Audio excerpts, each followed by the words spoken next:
The sculpture behind me is by the artist Lawrence Weiner. It's from 2000 and it's titled Indirect Line with Another in the Next. This sculpture is part of a project that he did starting in 2000 where he replaced a number of manhole covers in the city with manholes that he had fabricated with this phrase, indirect line with another in the next.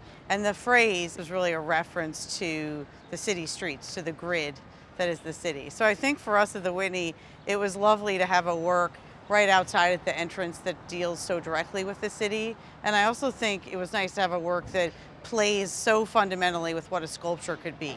We might expect a sculpture to be something upright or in space, but in fact, it can also be something underfoot that you almost might miss. It's very deliberately not highlighted in an obvious way. You might pass it, you might notice it, you might not, and all that is perfectly fine.